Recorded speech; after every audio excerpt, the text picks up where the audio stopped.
দূষণে প্রাণ হারিয়েছে গাজীপুরের মোগর খাল। সরাসরি ফেলা হচ্ছে শিল্পাঞ্চলের অপরিশোধিত বর্জ্য। এতে ব্যবহার অনুপযোগী হয়ে পড়েছে পানি, ছড়াচ্ছে দুর্গন্ধ। বিপাকে খালের উপর নির্ভরশীল বাসিন্দারা।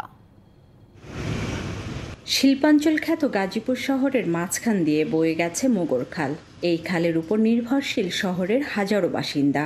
দৈনন্দিন কাজের জন্য খালের পানি ব্যবহার করেন তারা। তবে দূষণে এখন ব্যবহার অনুপযোগী মোগর খালের পানি। কারখানার অপরিশোধিত বজ্র খালের স্বচ্ছ ব্যবহারযোগ্য পানিকে দিয়েছে ভয়ঙ্কর রূপ। ধ্বংস হয়েছে খালের বাস্তুসংস্থান।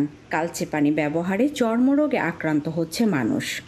দুর্গন্ধ, আবার এসে জীবাণু, এই জন্য আমরা থাকতে পারি না। বিভিন্ন জায়গায় রক্ত বের হওয়া, চুলকানি এইসব হয়। এই যে দেখেন রোগ হচ্ছে, এই যে দেখেন চুলকানি, শরীর সব জায়গায় ভরে যাচ্ছে।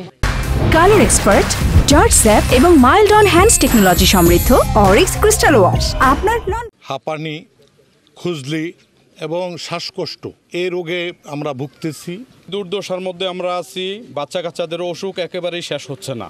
বিভিন্ন সংগঠনের সমন্বয়হীনতায় মোগর খালের এই অবস্থা, বলছে নদী নিয়ে কাজ করা স্বেচ্ছাসেবী সংগঠনগুলো। কতগুলো ফ্যাক্টরিতে অনলাইন মনিটরিং হচ্ছে, কতগুলো ফ্যাক্টরিতে ইটিপির অনলাইন মনিটরিং হচ্ছে না, সেগুলো একটা ডেটাবেস থাকা দরকার এবং যেগুলোতে করছে না সেগুলোকে নিয়ন্ত্রণের আওতায় আনা উচিত।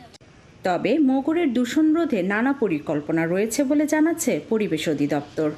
আমরা মোগর খাল নিয়ে একটা পরিকল্পনাও করেছি। মোগর খালের উৎসমুখ এবং যেখানে মোগর খালের দূষণ সর্বশেষ যে জায়গাটা, সেখানকার পানি সংগ্রহ করে আমরা একটি বেসলাইন ডাটা তৈরি করব। পরবর্তীতে প্রতি 3 মাস পর পর আমরা আরেকটা এরকম চেক করব।